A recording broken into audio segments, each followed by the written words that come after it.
Welcome back, everyone, to We Know Texas Vino, and boy, do I have a treat for you all. Now, before we jump into this week's amazing episode with Michael from Adega Vinho, I want to share with you all some up-and-coming events. October the 12th from 4 to 8 p.m. is the Valley View Wine Walk.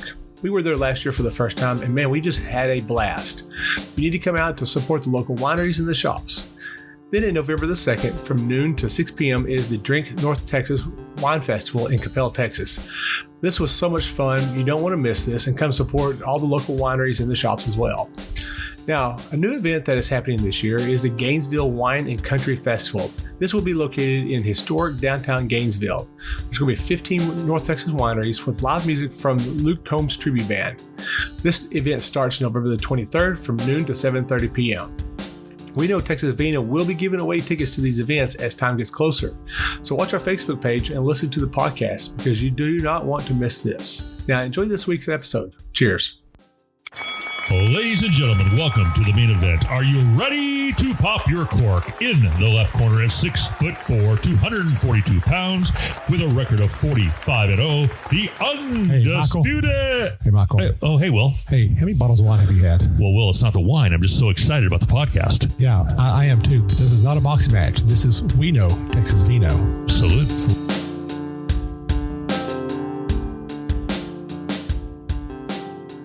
Welcome all you Texas wine lovers. This is We Know Texas Vino podcast. I am your host, Will, and we're coming to you from Adega Vinho. Adega Vinho. Adega Vinho, and we're talking to Michael Bilger here. So, Michael, before we get deep into the show here, what are we drinking here? Well, we're drinking a white wine and a red wine that we have in our tasting room today. And the white wine is our estate white wine. That's our Bronca Estate Reserve. It's a 2022 vintage.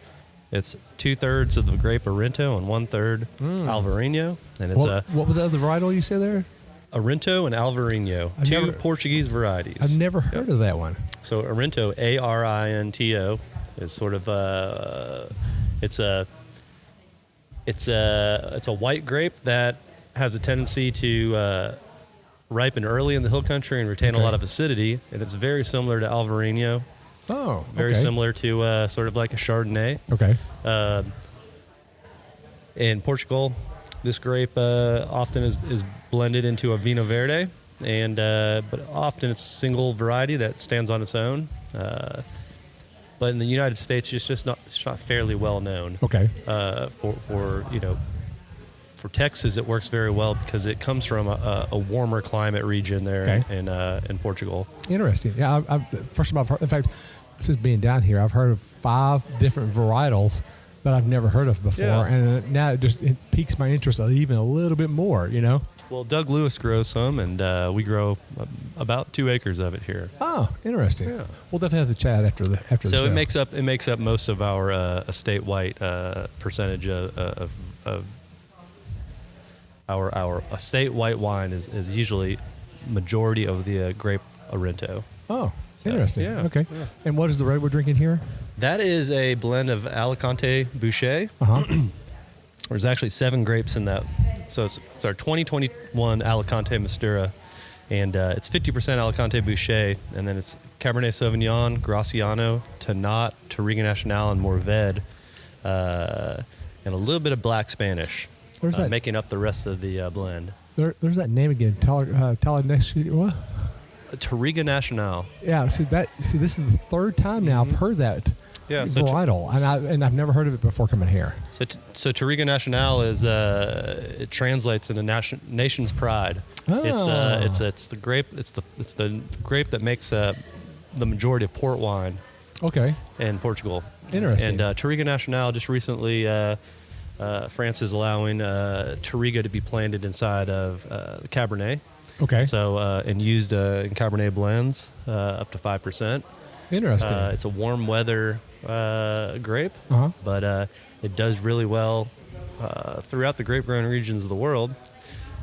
In Texas, a lot of people grow it because it is right. It makes it's a thick skin.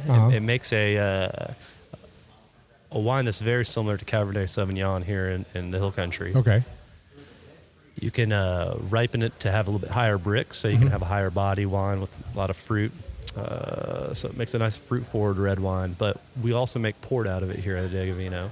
Interesting. So we grow it, but we also buy some from Rob Parr and Mason. Okay. But I think it has its place amongst the grapevines here in Texas and the world, since it does tolerate heat very well. Right. Interesting. Yeah. So I know we heard that varietal over at Janet over at Portree, because she's fixing to plant some. Okay. And then Julie over here at Pedernales. Mm-hmm. And then now you're talking about it. I mean, it must be something catching with that pretty soon. Yeah. There's been Touriga, grown in Texas for many years. Out in Mason, they have some 20, 30-year-old Touriga vines at some of those vineyards. Wow. Okay. So it has its place. It's just not as well known as some of the other grape varieties. Right. But it fits in our program very well. Interesting. So, yeah, it adds a lot of backbone to our Tempranillos and our red wines. Interesting. I'm going to have to check in more into it now. Yeah. So before we get we have a single variety back here that we grew here that you can try after we. Oh, yeah. We're going to have to definitely do that. Try 100% Touriga Nacional. Definitely going to do that. Yeah. So before we get into the deep of the show, I want to just talk about our social media stuff. So you can find us on Facebook at We Know Texas Vino.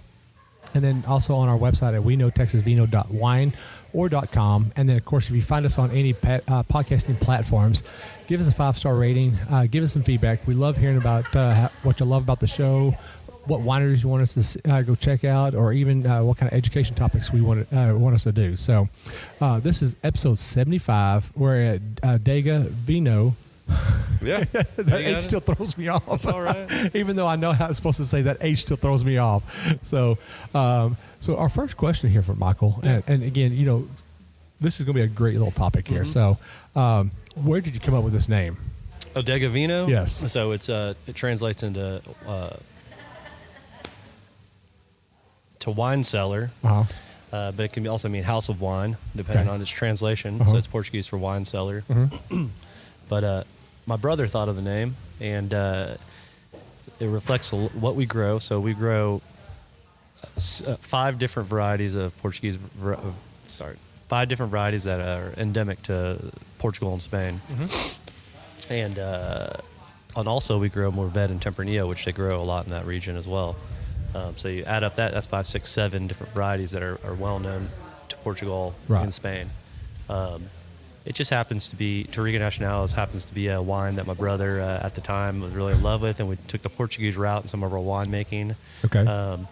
He had made a trip with his wife out to Portugal, and they came back and sort of had that name in their head. We had fooled around with a few other names, but the actual magic of how that name came around, I bet my brother could tell the story better, but it's kind of a culmination of 2 or 3 different ideas. Gotcha. But we originally wanted to be Stonewall Wine House or something of that nature, and it was just a little too colloquial, kind of old school sounding. And they thought of that name after they had made that trip to Portugal. Interesting. So wine house, wine cellar, whichever way you would use it in translation. Right. So. Well, I mean, I think that name is actually more eye-catching because, even me coming down here and trying to figure out how to enunciate that properly, and even calling you, talking to you on the phone, and it's still not enunciated. And here I am sitting in front of you actually doing the podcast with you, and I still can't even pronunciate it correctly. It adds that little something to it because people then were like, okay, we got to come in here and check this place out and figure out how to enunciate this properly. I mean, to me, that's a selling point right there. That's marketing right there. Well, thank you. Yeah, I mean, it was very difficult to say for most people when they first started coming into our winery. We probably we slaughter all the French words, all the French, Portuguese, and Spanish words equally. Most definitely. So now that we've got a name, so what brought y'all into the grape growing? So what was you doing before you decided you was going to grow grapes and you was going to make wine? Well, we were doing a bunch of things, to back it up, my brother and I, he brought me into this business and gave me the idea of, hey, we're going to grow some grapes. And, 10 years ago, 15 years ago, said, all right, cool, that's a cool idea. And,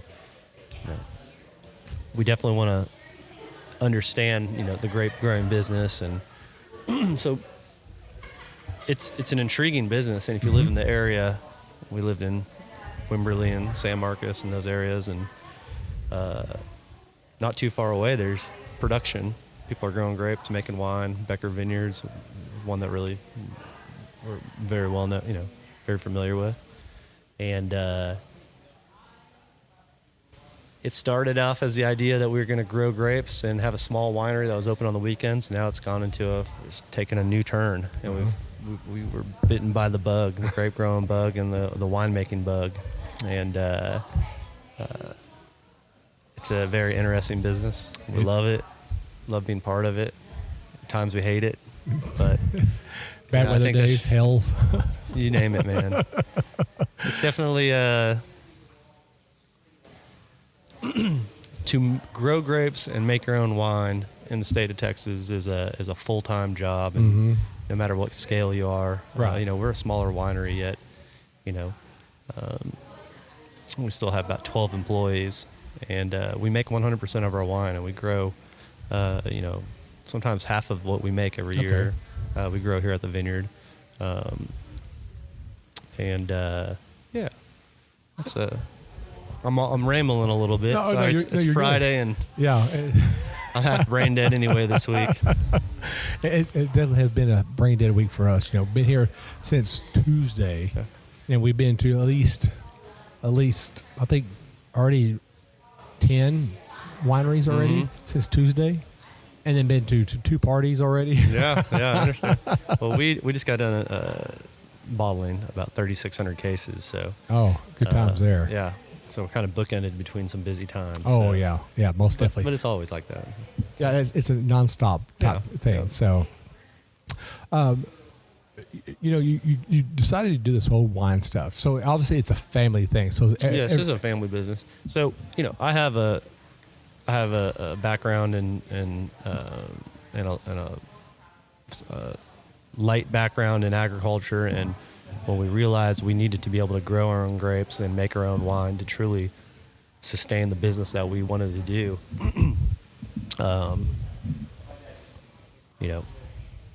that you realize there's importance to understanding viticulture. Right. And I think it's of equal importance, if not more, to understand the growing of the grapes to make the wine in the state of Texas, because we got something to prove here in the state. Right. Every winery up and down this road is trying to prove that they're the best winery. So our way to prove that is to grow grapes and to make the best wine we can of those grapes we grow, and to supplement some of our, if we grow from other or buy from other grape growers here in the state. This isn't as interesting for all the answers you wanted. But. Oh no! It's interesting sitting here and talking to each and every winemaker and owner that we've talked to since we've been here, and every one of them almost identically says the same thing that you're saying, but sometimes there's a little extra added to it. Well, so this is a craft. We view it as a craft. It's more of a craft in our winery than I don't know. Than it may be in just a winery that makes wine for other people. We don't make wine for other people. Right. We make wine for the Adega Vinho tasting room and restaurants that want to carry our brand, and locally, maybe if somebody wants 25, 50 cases at a small place, I may, make a little bit for them. But for the most part, we're not a custom crush winery. We're not an incubator. We're not, nothing wrong with those companies. There's a lot of those in Texas, but I mean, we are the real deal estate growing business. We, estate grape growing business. We grow estate grapes. We also buy grapes from some other vineyards here in the Hill Country in Texas, and we make 100% Texas grown grape wine. The wine that we make is 100% Texas grown. We take a lot of pride in that. Here in the state of Texas, it feels like you always have something to prove, right? Yeah. And especially with California always bashing at your door. Yeah. And so there's a lot of pride in making wines that people don't sneer and say, "Oh, well, it's good for a Texas wine." I'm not interested in being good for a Texas wine. I want to make wine that's good on the international stage, Right. So, the one thing that I hear a lot of people say about Texas wine is that it's very very sweet. And I look at them like, okay, what was you drinking? Oh, I was drinking a Tempranillo or a Cabernet Sauvignon, and I was like, well, that's not sweet. That's very fruit forward. Yeah, a lot of Texas wines, just because of the heat and the nature of our grape growing, we naturally, especially in the Hill Country, grow red grapes that are going to be more. They're gonna make a final wine that's gonna usually be a little bit more fruit forward, a little bit less acidic, have a little bit larger mouthfeel. And with our white wines, the heat also affects us there too, and we get a lot of tropical notes and a lot of tropical flavors, and that's a pretty thing, especially with the varieties that are well known for that, like Viognier and Right. Even a lot of people like to talk about Roussanne, Chardonnay too. Right. You get a lot of some of those tropical notes that those wines are famous for. So that's a nice, Roussanne has been a very interesting varietal that has just kind of popped up out of nowhere. Even Marsanne as well. In fact, actually, I remember the first time I tried a Roussanne Marsanne blend, I was like, okay, this is very interesting. Yeah. This is not something I would definitely do. But then as I started drinking it more, it kind of started growing on me, and people have to try. We've talked about different varietals and different blends and stuff. Always be willing to try something new, because you never know what you're going to find if you don't try. Oh yeah, Texas doesn't sound like the best place for Sauvignon Blanc, but it can be beautiful because we have a little bit more tropical notes on our Sauvignon Blanc here in Texas. Right. Yeah. So, it's yeah. So, and then it's even more. I don't know if I'll say this correctly. Even greater. Let's do even greater instead of more. Okay. Even greater is that we're introducing almost like, it seems like every year, a new varietal into Texas. Yeah. I know, like I said earlier, that I know of 5 different varietals that were introduced to me today. And in the last 24 hours, one varietal has been introduced to me 3 times now. Yeah. Well, I think in the infancy of, even though Texas has a long tradition of making wine and growing grapes, in a big picture, we're still very small as far as understanding what grows right, and Texas also has the ability you can grow a lot of different grapes. Can you necessarily grow them to be, the same chemistry exactly as a famous region that you know of, that you want to try to mimic that style of wine? Right. Maybe not. But that's what's the wonderful thing about being a winemaker in Texas, is you can make it your own. Oh yeah. And that's without being negative, I think that's one of the main problems Texas has, is we're always trying to compare ourselves to others, and we just need to man up, woman up, whichever one you want to do, or Right. you got to watch what I say nowadays, but Yes. people need to have a little bit of pride in what they're crafting and what they're making, and I don't spend the time in here trying to compare our Tempranillos to Spanish Tempranillos, and I sure as hell don't try to compare our estate-grown grapes to another state's grown grapes. So, if you're listening to me make wine, take some pride in what you make. That's a really smart aleck thing to say, but it's really difficult being a state when you're always, and that's your living. And, I'm not trying to be better than New York State. I'm not trying to be better than California. I'm trying to be the best in our state. Be best in Texas. And that's what every winemaker should be, is trying to deliver their business or the customers the best tasting wine possible. Right. That's what we're in it for. Yeah, exactly, 100%. That's what I do this podcast for, because I want everybody to know that Texas Wines is, yes, we're still in our very infant stages, but we still have so much growing to go. And even then, some places we are actually in I would say our teenage years or early adulthood in there. Yeah. But there are still some places that we're still very infant in. Yeah. I mean, that's the cool thing about being a teenager, is you get plenty of time to fumble and mess up. Texas can do that all they want, but at the same time, if that freshman's going to go on the varsity team, he's got to prove himself somehow. And I think we're doing that. But we just got to have we just got to have a little bit more confidence in our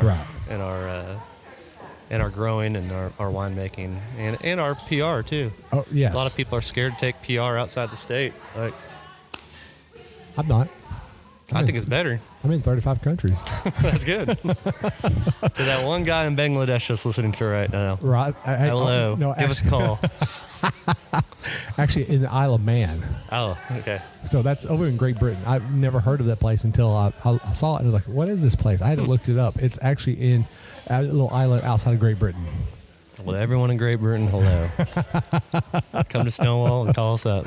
Right. I'd like to shake your hand. One thing this cracks me up every time I tell the story, but I was checking out a lady at the winery. And I said, so what'd you think about the wines? And she goes, well, I can only drink this wine because it's the only place in Texas as close as I can get to California. All right, now I want to set this image for you, okay? So I'm standing at the counter. She's standing on the other side of the counter. Her husband is standing probably about 3 feet behind her, okay? And I was like, oh, so you're from California? She goes, yeah, I was born and raised in California. And I was like, so where did you go a lot to drink wine? She goes, oh, I went to Napa Valley and Sonoma Valley a lot to go drink wine. I'm like, okay. So I said, your palate is pretty well registered for California flavors. And she goes, yeah, it is. And I said, that's why you like California wines better, right? And she goes, yeah. I said, I'll tell you what I need you to do is go eat a buttload of Mexican food. And then turn around and eat some pizzas. Yeah. And then try Texas wines. Yeah. Because your palate is trained for California. And even in the Mexican food over in California is different than Texas Mexican food. In fact, actually ours is Tex-Mex. So I tell a lot of people, I said, you can't go off what you had in California because it's going to be different here. Oh, yeah. Even the elevation to what we have here is going to be different. Oh, yeah. So you got to lose that mindset and you got to be open to drink whatever's out there. Yeah. I mean, there's a lot of Spanish varieties in Texas. I mean, there's a whole smorgasbord of, I think people put numbers out there. I don't know what one are true, but there's something like 50 or 60 different varieties planted in Texas, and if not more, right. We work with like 10 of those here at the winery, maybe 12. I think that's a lot.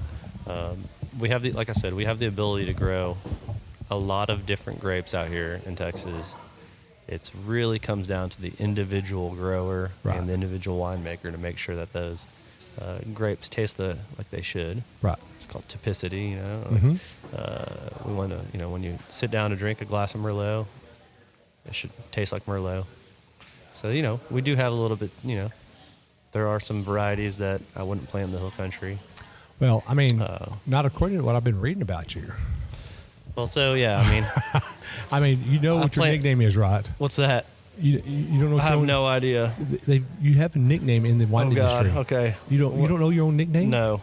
What is it? I don't know if I should tell you now. Tell me. Well, his. I'll just go ahead and give you. I don't know if you're setting me up for a joke or not. Well, let's just say I'm Goose, and then you're Maverick. There you go. Great. I'll take it. So I've been reading about you quite a bit, and a lot of people in the wine industry call you a Maverick in the wine industry. Well, because you go outside of traditional vineyard and winemaking process. We do, but if you come into the cellar, we're very, very traditional as far as like a French old school traditional French style winemaking when it comes to our barrel fermented whites and rosés, and some of our red wines are a little different too. Okay. Yeah. So, give me an example why they call you Maverick. I mean, I have no idea. Come on. I've read quite a bit of. There's a lot of people in Texas that you got to have scripts, right? So the main script is that Chardonnay doesn't grow in Texas, and Chardonnay doesn't do well in the state of Texas, and it doesn't taste nice. You know, well, Chardonnay is the most planted grape throughout the whole world, right? And we are one of the warmest grape growing regions, but Chardonnay is planted in every warm grape growing region there is, and people are making Chardonnay that is variety specific and beautiful Chardonnays throughout the world. So why can't we do it? Right. So we take a focus on Chardonnay for one of our white wines, and we have some planted here at the estate. We're about to plant more next year. I just believe that if you're a winemaker, you should be able to make the classics, and I just happen to really enjoy drinking Chardonnay. I think it's a beautiful grape variety, and as a winemaker, it's if you want to be artistic about it, it's a huge wide open palette to paint on, or if you're a race car driver, it's a giant open lane to just throttle down and peel out and do whatever you want. Right. And so you have a lot of different ways you can go with Chardonnay. Mm-hmm. I think that's a fun thing. Right. You know, of all the grapes or all the wines we have out there that is done in Texas, Chardonnay is the only one that I really have a hard time drinking. Yeah. Because I don't like the buttery taste. Yeah. Because if I wanted buttery taste, I would eat a stick of butter. You gotta try our Chardonnay. It's okay. And we have very low diacetyl or butteriness to it. And for whatever reason, I don't like the oakiness of Chardonnays also. Yeah. Now, Grayson out at Arcade, you know, I've worked on He makes beautiful Chardonnay. Oh, he makes amazing Chardonnay. In fact, actually, Lorinda Powell, one of the writers for Texas Wine Lover, I'm always working in the vineyard on Saturdays, and I send her a text message, hey, I'm working on the Chardonnays. Oh, I clipped a cluster. And then she would get mad at me. She goes, I will make Grayson make you disappear. So I literally do that every time I'm out there just to give her a hard time, because he does make a great Chardonnay, and there's a lot of people that really love what he's got. And he does some even good blends with it. Yeah. I think I'm a big believer in back to like that Maverick thing. I didn't know that anyone called me Maverick. You didn't know that? No, I can understand I'll have to find the articles and send it to you. I try to stay away. You know, I try to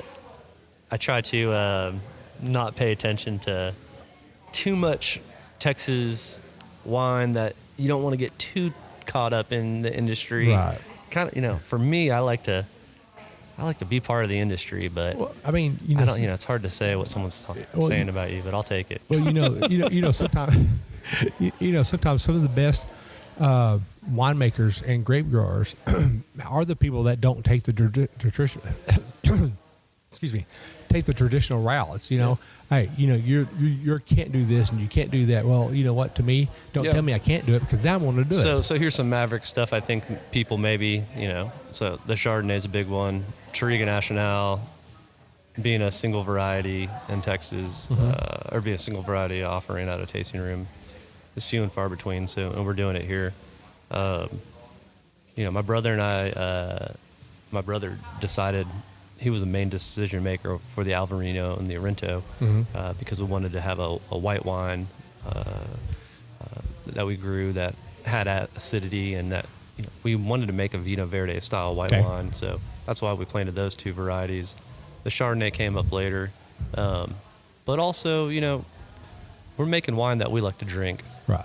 And it's not just the wine that I like to drink; it's the wine that my brother likes to drink. And I think that Texas, it's hot outside. We like to drink white wines and rosés, cool wines, and we make some bigger macerated wine, heavily over macerated wines, but for the most part we make a lot of medium bodied reds, and I think it just fits in with Texas a little bit better. We don't have to steer the grapes as hard in the red wine making process.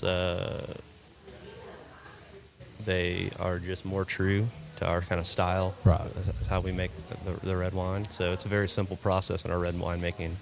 And, I'm not going to get into everything, but there's a lot of stuff that you could do that we don't do, but we don't do it just to not do it. Right. We just make our wine a little differently. Right. And like I said a while ago, there's always that one person that's in the industry that's always going to go rogue on everybody. Yeah. And then everybody's going to say, "Oh, you can't do that. You can't do that. Well, that doesn't follow this rules, or it doesn't follow this process." But who dictates that? I mean, if you don't follow that rule, does your wine get banished, or there are no rules in Texas. That's the thing. There's no rules. I mean, or in the words of Dwight Schrute from The Office, you get shunched. I mean, but I mean, there's a lot of great wines that got made out of there because people decided, I'm going to take this unbeaten path over here, and they've produced some of the greatest wines you'll ever taste out there. And then on top of all that, they've produced some of the greatest vineyards you'll ever see. It's because those Mavericks out there that did that. I think we're just caught up in a time that we want all the wine to be same every year, and we want consistency, and I think that's what sets us apart. Is we do have some consistent wines, but the vintage really truly does steer our winemaking big time, and we're learning on how to do that better every year. Right. The best way to say is, you kind of get in the cockpit for harvest and you're waiting. So we're going along the Maverick thing. You get in the cockpit, all right? And harvest is going to be different every time. So your flight path is going to be different. Your objective is to make the best wine you can, but you get all kinds of curveballs thrown at you in this state, and so I think it's better to take a simple approach to a lot of this winemaking, and we do take a very, very simplified approach. But with that being said, what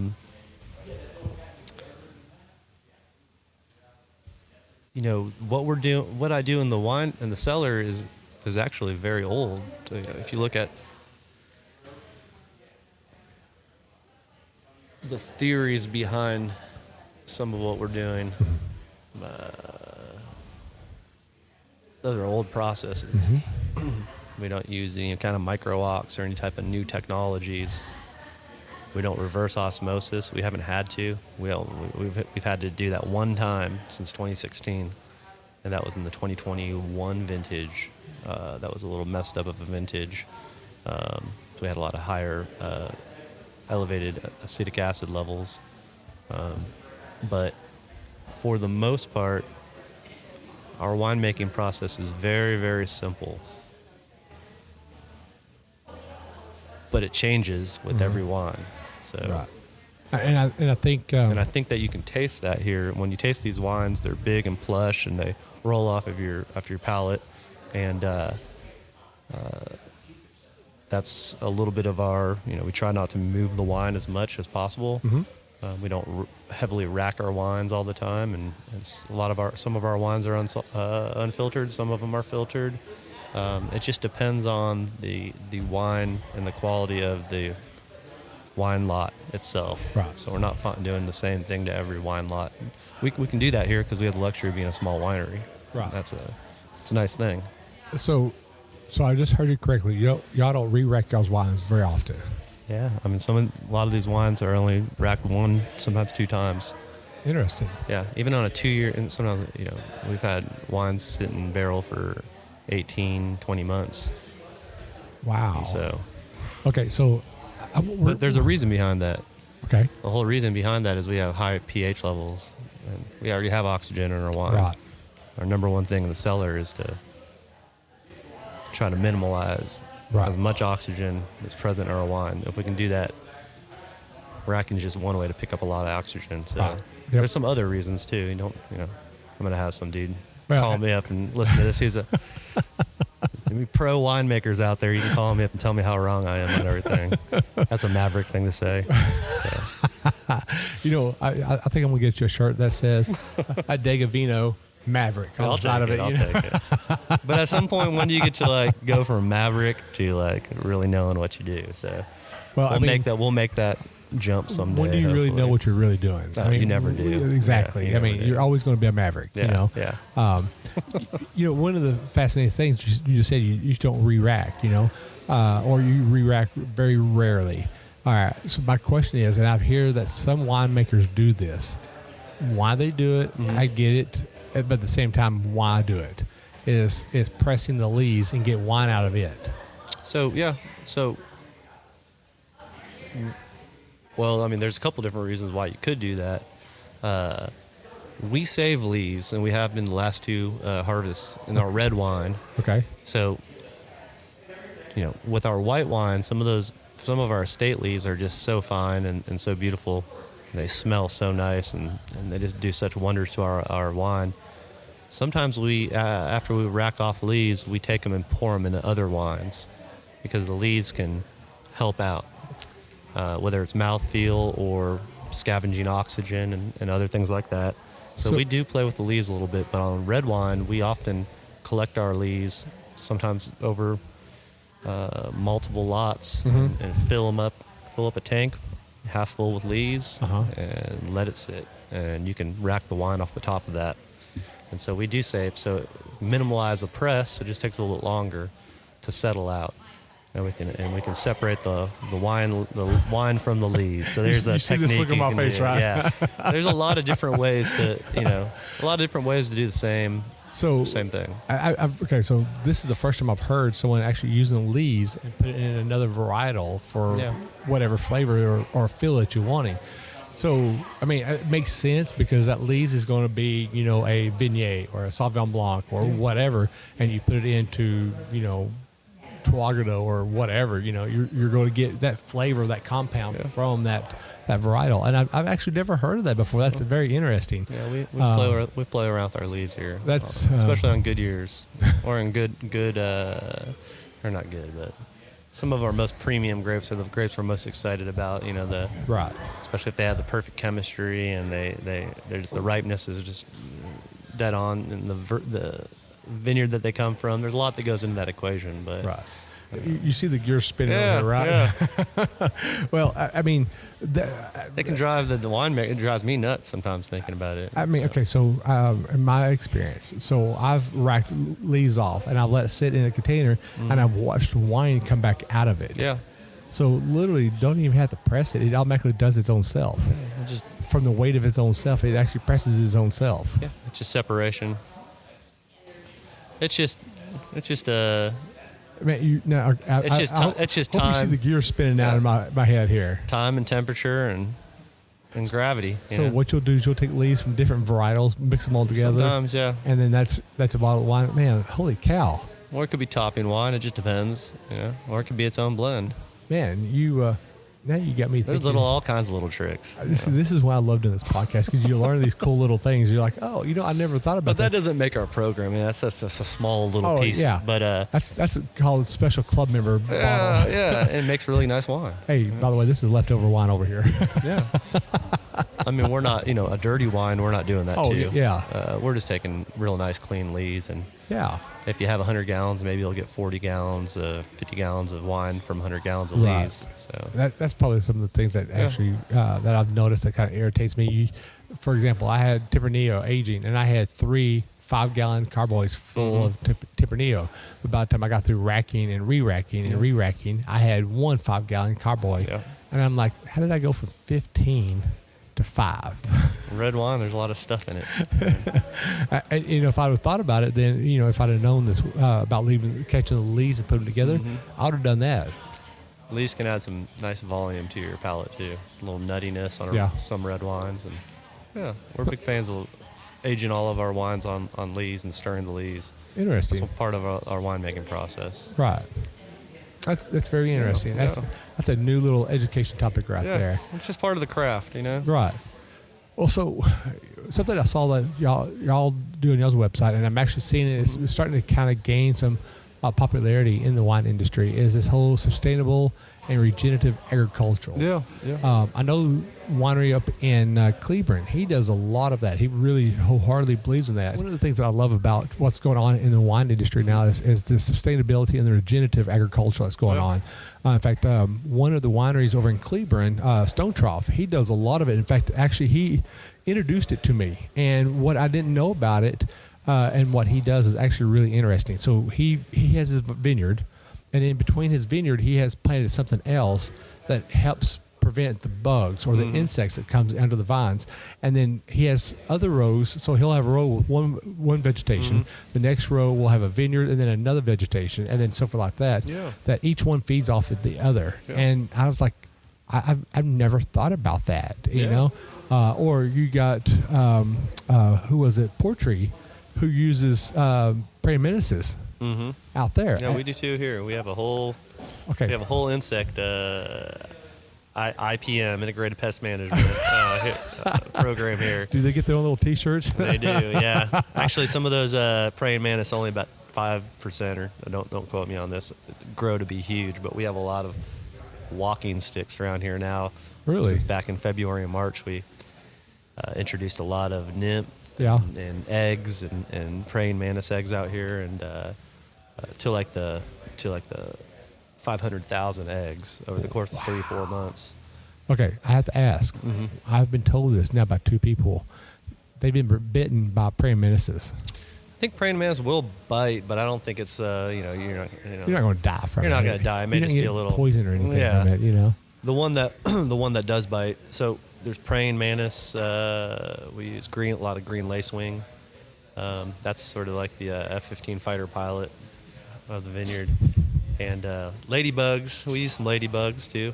Ladybugs. And when I talk about ladybugs, we're talking about 150, 200,000 ladybugs that we've let out this year alone. Okay. So this is not just like we're happy-go-lucky releasing a couple hundred praying mantis. We have 56 praying mantis egg sacs this year that we bred in paper boxes, and when the praying mantis egg sac expands, like 200 praying mantis, we did 56 of those, and then we did praying mantis egg cards to like the 40,000 praying mantis egg cards. Holy cow! And we did a second round of egg sacs, and that second round of egg sacs, that was just early March, April. So that's an ongoing thing. Now with the temperatures rising, we've sort of maintained a nice population of what we had out there. We won't introduce any more insects this year, but every about late February till May, we spend about $800 to $1,000 on our insects. That's but we haven't sprayed any pesticides out here. We sprayed an organic pesticide this year early in the season, 2 rounds of it to try to mitigate our grasshoppers. This year just is pretty bad with grasshoppers and locusts. Yeah. But close to 3 years not using pesticides. We're into 4 years not using herbicides here in our main vineyard. We do, when we're growing our younger vineyards, we do use a little bit of herbicide to eliminate competition. But we do heavy cover crop rotation, like your friend is. So we plant Austrian winter peas out here, cow peas, which are black-eyed peas. We do ryegrass, we do oats, do turnips, do radish. So we're constantly, and all these cover crops are for different reasons. The Austrian winter pea has two purposes in our vineyard, and that's nitrogen fixation, so it fixes usable nitrogen into the ground. Somewhere around 50 to 100 pounds of usable nitrogen per acre, which is considerable. Right. But the second thing it does is it drives away all your grasses because it competes so hard for ground cover. Until from basically October, November, when we put the seeds out, so I'd say November, December, when that Austrian winter pea starts growing, sometimes it'll stick around until late May, early June. You may see a little bit of, green crawling up some of these trunks out here. Okay. That may be the remainder of the Austrian winter peas. Interesting. But yeah, so we do, we have our 4 or 5 different cover crops That's that we cool. go through rotation yearly. Now, I do have to ask or this. annually. Okay. I do have to ask this. So you said ladybugs. Mm-hmm. You're the first person I've heard saying that they use ladybugs in the vineyard. Now, I've always been told that ladybugs are actually more of a nuisance than a... Ladybugs can be a nuisance if there's a whole bunch of them. Okay. Because they're attracted to the sugar in the grapes when you're ripening. Okay. So during the ripening period, ladybugs can be an issue. But we've never had them as an issue here. Okay. Crossing our fingers, we're not seeing them in the vineyard in such excess numbers. It gets so hot here in the hill country that the ladybug populations about this time really start to go down. Okay. Just because they're not a big fan of the heat. Right. Praying mantis, their population started dwindling too as the heat goes on. But our main, we're kind of out of the clear, or we're in the clear for the most part, as far as bug infestations in our vineyard. The spring is really where we're trying to eliminate the populations getting larger and larger. So we did a pretty good job this year. We don't have much in the vineyard. I mean, so it's very interesting that you're using those kind of bugs. And I've always been told that ladybugs have always been like a bad thing for crops. So what do they actually eat out there? I mean, what is it? I mean, obviously they're very tiny bugs compared to the praying mantis, or as a kid growing up called them banjos. I don't know why they're called banjos, but well, so the lacewing, the ladybug, and the praying mantis, they're really good for thrip control. Mm-hmm. Even more so, the green lacewing is really good for thrips. So they take care of the thrips. They take care of eating the grapeberry moth. When they're in larval stages, those grapeberry moths can decimate some vineyards, and those ladybugs and lacewings go after those larvae really well. Interesting. So keep those larvae from chewing on leaves. There's a number of insects, but the ladybug, green lacewing, minute bug or pirate minute bug, and the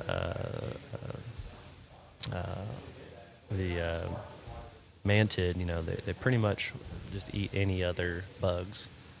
So we're just trying to keep the beneficials in a higher number than the predatory.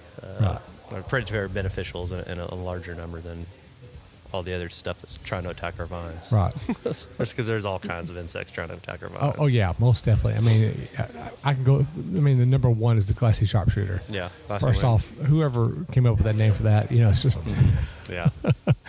Well, it's. I love listening about people who do sustainability and regenerative. It's important. I mean, it's easy to say you're a sustainable vineyard, and I think that there's more sustainability than not sustainability in our vineyards, because it's the nature of the farmer who wants to work more and spend more money if they don't have to. Right. And that fits into sustainability, but it goes beyond that. So here in the vineyard, we're trying to capture carbon and build up our soils. And the only way to do that is have living material, and not to have bare dirt. Right. And I used to be a believer in bare dirt. It has its benefits with keeping certain insects away, but the overall soil health is not going to be as good if there's nothing living in your soil. Right. So we try to keep a cover crop on it all years, where we no-till farming here. Okay. Scratch the surface occasionally with some tills or with some discs to try to get our seeds into the soil. But for the most part, we're not turning soil every fall. We're not every spring turning full soil. And that's to just build up our soil, build up the soil microbiome, so the beneficial microbes that are living in the soil, to keep those at high populations. And it also has a really nice effect of cover crops keep the temperature of the soil down. Texas, man, we're always, it's a rainy month this month, yes, but we're always dealing with drought and heat. So anything that can help bring the temperature down and cool our vines and make them happier, make them have a happy stasis. And just farming, and there's a huge, paradigm shift right now in agriculture. Whether you're talking about grape growing, you're talking about cotton, talking about soybean, whatever you're talking about, and that is how to use less synthetic fungicides, how to create healthier soils, how to have healthier plants, and try to grow crops that aren't dependent on constant fertilizer usages and things like that. And that's been a big game changer for a lot of commodities in the United States in the last few years. There's a large number of no-till farms in every agricultural sector that are on the rise, and healthier soil just gives you healthier plants just in general. Right. And I've sat and watched several vineyards who will actually till between rows, and some who will not. And actually, if they don't till, they mow at least. Yeah, we're always mowing. Yeah, and that's smart. I mean, also on top of all that, when you don't till, also you're not getting erosion. Also, so there's a lot of good stuff that goes on there when you're not using as much diesel too. I mean, that's a real one. You're not using as much diesel, and you're not spending much time in the tractor. I got an electric tiller, so that's cool. There's no diesel at all. I use that when I planted my 12 vines in my backyard. That's what I use to till up everything. So there's nothing wrong with that.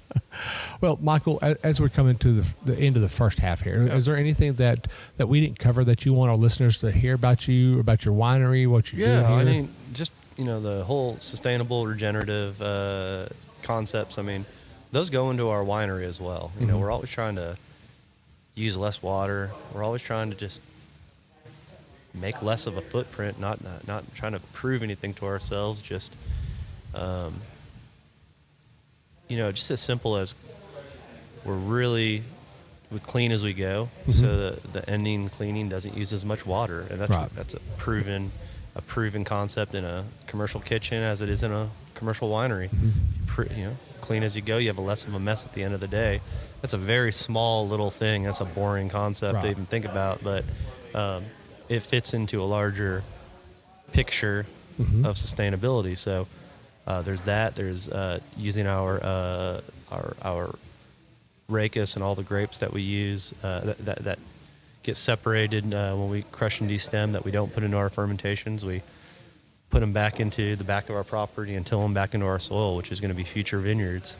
And guess what? Deer like those too. Oh yeah. And so are those huge things? No. But we also make our own compost that we're going to start using here in our own vineyard here pretty soon. So we're going to be completing that circle.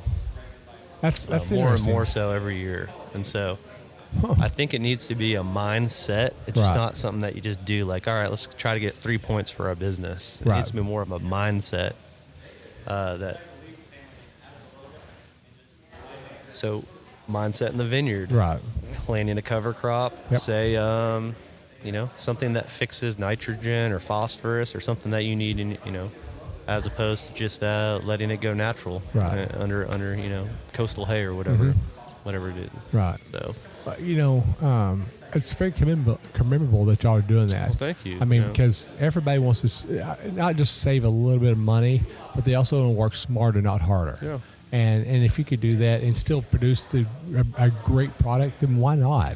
It's very difficult to go herbicide free in Central Texas for your first 2 to 3 years. And we've spent a lot of back-breaking labor trying to do that the first 2 or 3 years, and it stunts the growth of your vines. But once you have an established vineyard, and it's healthy, and you're not having to rely on just throwing fertilizer on it to make it grow. Right. I think going herbicide free is working all over the place. You have vines that have hundreds of feet of established roots on the third, fourth year.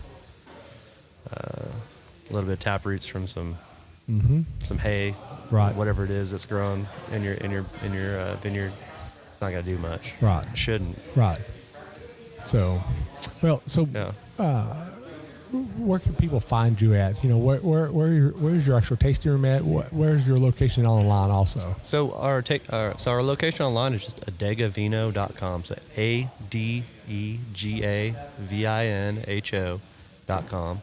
Okay. So you can just go to adegavino.com, and if you want to come out to Stonewall, where we're located, where our tasting room is located in Stonewall, which is almost directly between Johnson City and Fredericksburg. We're about a mile south off of 290 on Highway 1623. Okay. So we're about 15 minutes from Fredericksburg and about 15 minutes from Johnson City. Okay. And beautiful Stonewall, Texas. And there's some beautiful stuff out here. There's some really fun wineries within 5 minutes of our winery. Oh, too. Yeah. Definitely a day trip out here. Yeah. So, but what we're going to do is we're going to take a small little break, and then we'll come back and do education. So our education for today is going to be how important it is about temperature during fermentation. Yeah, that's a good one. That's fun. So we'll be back in a few moments. Okay, folks? Right. Cheers. Hey, this is Jeff Cole from TexasWineLover.com. We're here with Will, Michael, and Jen from Vinho, Texas Vinho. And this is Amy Nemec with the Texas Wine Lover mobile app. We're wrapping up the interview and moving into the wine education portion of the episode, so stick with us. Welcome back, everybody, to Vinho, Texas Vinho. We are sitting out here at Adega Vinho. Look at there, I got it right. Yeah. I didn't have to stutter on the Vinho part. And this is the favorite part of my of the podcast, is doing education. And I've had a couple of people ask about this, and so I thought about this would be a great time to talk about this, because you and I both know, being winemakers, it's important about the temperature of the fermentation. Yeah. So there's multiple ways of doing fermentation. So kind of explain to people, why is it important to make sure your temperature of your fermentation is proper? Well, so there's a lot of answers to that question, right? But a fermentation is a living thing, right? Mm-hmm. So it's alive, and a fermentation, for people who don't know what we mean is, we're talking about yeast, Saccharomyces, that are consuming sugar, and as a byproduct of the consumption of the sugar, you have ethanol, alcohol, and CO2 as the byproduct. So the yeast are eating and consuming the sugar inside the wine and making it dry. They're making the alcohol and depleting the sugar and creating an off gas of carbon dioxide and ethanol alcohol. And so to have a healthy fermentation, the temperatures need to be right. Saccharomyces cerevisiae don't really do very well at very cold temperatures, and they don't do very well at very hot temperatures. So kind of that window of opportunity with most yeast is somewhere between 60 degrees and about 80. Although we like to go a little cooler on some of our white wine fermentations if we can, that are tank fermentations. We can do that with the help of temperature control. Right. And so for colder fermentations, depending on the grape variety, and sometimes we can ferment at 50 degrees, 52, 54 degrees, and that will just make the duration of the fermentation longer. So the colder the fermentation is, the longer. On a white wine, you can, depending on the variety, you can produce a lot of different esters and qualities. Give me 1 second here. With the red wine fermentations, temperature can make a massive difference in your final wine. So the final wine can be steered by temperature, and so higher temperatures, you're going to get more extraction of tannin from the pigments. So colored pigments from the skin, you may get higher extraction rates. Right. Tannin, anthocyanin, all those, all your fun bullet point words, your methoxypyrazines, all those will be extracted at a greater concentration with a higher heat. And so, depending on what style of wine you want to make, and depending on, if we're talking about red wines right now, let's say, just textbook speaking, if you're to make a Cab Franc and ferment at a really high temperature, you're probably going to extract more of those flavors that you relate Cab Franc to, with the number one being like a green herbaceous finish. You're probably going to get a little bit more of that, I'm guessing. If you do a real hot fermentation, you may get more stewed notes in your red wine, as opposed to like fresh candy flavors at a cooler fermentation. Right. And so this is something that's always been fascinating to me about this. People will even ask this. Okay, so you do cold stabilization fermentation. You see people with glycol jackets on their whites, and they're doing fermentation at 50 degrees. And I've always hear a lot of winemakers will kick off the fermentation about 75, 80 degrees, and then once they kick it off, they drop it, get that temperature to go down a little bit. I've heard a lot of people that do that. There's some benefits to that. I've heard a lot of people that don't even chill their whites at all. They just do fermentation at room temperature as well. And then on the reds, this is actually the first time I actually heard, the hotter you get your red, the possible better your fermentation could be. Well, it's not always going to be better, but it's not always going to be better, but you'll have higher extraction rates. Right. So, what would you do? So typically I know that on the reds, we start fermentation between 75 and 80 degrees. Do you want to go higher than 80, like 85, 90? Well, some people can. So that's where the craft of it comes in. So, okay. So how would you heat that up? Would you just throw a heater next to it? No, I wouldn't. Those fermentations depend on your ambient room temperature and depending on the volume of a red wine fermentation vessel. Theoretically, a red wine fermentation could probably kill itself with heat. Okay. So could it reach possibly a high temperature that the yeast can't live anymore in that temperature, probably around 105, 110 degrees, 100 degrees. The metabolization of sugar requires a huge amount of energy. And so those yeast are creating very, very warm temperatures, very quickly. So there's an extreme amount of energy going on during a fermentation. So fermentation kinetics, temperature, time, pressure. Pressure can be, elevation pressure, just your natural atmospheric pressure, or it could be a pressurized vessel. Right. A lot of different ways, but just generally speaking, yes, a red wine is going to be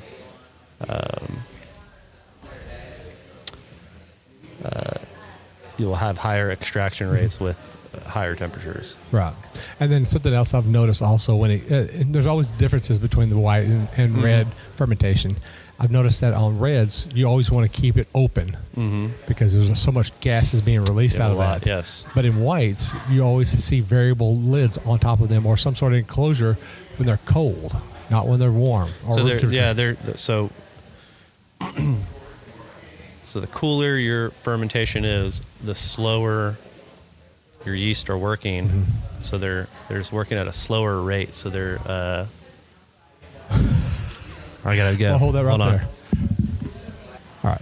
So temperature can be a good tool to use in the cellar, and being able to control the temperature or limit temperature is always can be a good, nice tool to have in your back pocket. But as far as temperature and fermentations, I'm a big fan of low and slow, but I do a lot of barrel fermentations that we don't have any kind of control over the temperature. There's minor things we can do to kind of steer that. Stirring being one of them. So that barrel fermentation,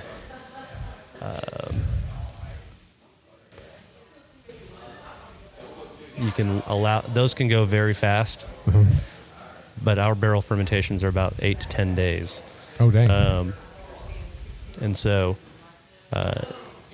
native yeast can be your friend on that, because when you inoculate, sometimes that yeast is just ready to go. Right. Native yeast can have a little bit longer, called lag phase for the buildup of the yeast population. Right.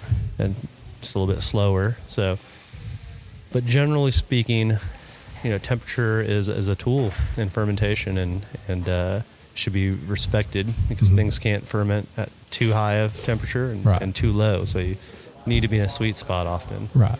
But it's a fun one to. So, you just talked about barrel fermentation. So, all right, from my understanding, and again, I'm still very young at learning this, and this is where I also start learning. Yeah. So I'm thinking I have me a big tank. I walk in there and I do punch downs, boom, boom, boom, boom, boom. All those grapes that come up to the top from the fermentation, you push them back down so that they can be reprocessed.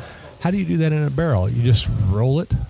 Well, so yeah, with red wine barrel fermentations. Yeah,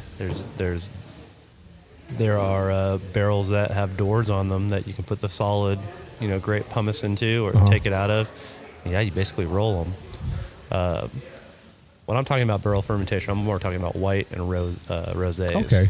Yeah. But you can make red wine in a barrel, and you can rotate it and turn it. And I mean, that's fascinating. I mean, I didn't realize you could actually take it. So, you know what? I'm going to age this in a barrel. I'm just going to go ahead and do it all right now at the one point. Yeah. That's fascinating. Yeah, you can ferment in barrels. There's a lot of different techniques, a lot of different You're gonna make me do vessels, fermentation vessels, and just a tank, and just Well, I know that one of the things I want to do is clay pots. That is very cool too. The old world where you line the inside of it with beeswax, and then cover the top with beeswax. I'm very interested in all that. That's fun. Maybe we should do that together. That'll be fun. It will be fun. I'll drive down here. I'll get on my motorcycle and drive down here. I always thought it would be a good idea to go get a clay pot from Mexico. They make, Saltilla's not too far south from us. Oh yeah. There's actually a person that a lady that does my beard for me. Her neighbor spot in her little salon actually makes handmade clay pots. Very cool. And I told her about it, and she's going to try to make me a custom one. Very cool. And then I've got to figure out how to get the whole inside lined with beeswax and that kind of stuff. We'll figure all that later. I think it'd be cool. Yeah. Yeah. Well, Michael, I appreciate your time in helping us, talk about this fermentation, because, there's always a step of winemaking that people want to know about, and fermentation is the key factor of processing, getting the wine started, because without the fermentation, there's no breakdown, there's no alcohol. It is the wine. Yeah. The wine goes, depends heavily on how it's fermented. Right. With fermentation, there's all kinds of different little nooks and crannies of broad idea of fermentation, because when you start to ferment wine for sparkling wine, you're going to look at fermentation a little bit different. You know, what are you trying to achieve with the final wine? All the way down to, you know, are you going to make it in the traditional champenois method or method of champenois, or are you going to take it through a different avenue to make a sparkling wine? And the way you ferment and the temperature you use will have a huge outcome, especially with whites and rosés. Right. It's night and day. Oh yeah, and that fermentation is a whole different little wiggle ballpark. room in the red wine fermenting, but with temperature. But. Right. Yeah. So fermentation is definitely an interesting. I mean, these are topics that we could talk. Oh yeah. 6-8 hours of we just could make a whole fermentation episode just on kinetics. fermentation. Yeah. It's. I mean, I only do it like 10 or 15 minutes because people, it can get boring too. Yeah, it can definitely get boring really fast. But thank you for helping out. You're very welcome. Yeah. So real quick, I want to hit some of our sponsors, right? So obviously y'all with the Texas Wine Lover app, you're set up on there. Yeah. I mean, that's probably one of the best things for anybody that want to find any of the Texas wines out here. Oh, they're great. That's yeah, Jeff has done something amazing out there. He has multi levels of, it's not just informative on just the wine making. He's broken things down into regions, AVAs. You can find out if you're open Monday through Thursday. He's got a bunch of just great filters and categories. Oh, yeah. And find restaurants and places where if you don't have food, they can bring and all food. his writers are really cool too. Yep. I'll enjoy a lot of them. Oh yeah, actually, so I've done with Neil Addy, I've done Ron Martin, I've done Lorinda Powell. Oh yeah, I've done all three of those, and Ron Martin is my biggest download, 700 downloads. Okay, awesome. All from the same town within the same day. All his neighbors wanted to hear him. Yeah, exactly. And then of course my other sponsor that we have here is Fly with Wine. Are you familiar with them? I'm not familiar with their name. Tell me about them. So let's just say we're going to go to Europe. We're going to go drink some wine, okay? And we want to bring it back. We have a choice to ship it with, let's say we're bringing a case of wine back, all right? We could ship it with UPS or FedEx or DHL, and we might get it in a month, okay? With Fly with Wine, we could take that case that we just bought, stick it in this padded suitcase, check it in, and it's going to be a lot of times a lot cheaper than shipping it, and we get it right then and there. I actually have a 9-bottle suitcase of Fly with Wine now. You do? So when you said it was familiar, I started, my head's just, my gears are just rolling here. Yes, so I bought a 9-bottle carry-on from him in Sacramento last year at Unified, and I completely forgot, and that's how I know. And in fact, we actually want to sell some of his suitcases here. Really? Yeah, some of his bags. Nice. And I think he has a great product. Oh, he does. In fact, actually, that his little backpack one that he had was actually on, what is that TV show with Mark Cuban on it? Okay, yeah. I'm drawing a blank now. Shark Tank. Yeah, Shark Tank. And it didn't go very well on that. So I like his. I love his suitcase. We like his carry-on bag. My wife and I use it. Oh, yeah. And have used it for the last 12 months, right. A couple times now. Yeah, it's an amazing little thing. So we didn't go for the whole case because the whole case was a little bit bigger of a carry-on. So I went with the 9-bottle, and I think it's perfect. Yeah, they sent me a case one. Yeah. So I could check it. I check it a whole case. Heck yeah. And it has my name on it, so no one can get it confused. As somebody I should have got that case. I should have got the case. You should just went and splurged just a little bit more. I went for the 9-bottle, thinking, well, that'll be enough. A little bit smaller. Yeah. Oh man. Well, as we're getting ready to come to the close, we always do a wine quote. Yeah. And so the 2 wine quotes here are really great ones.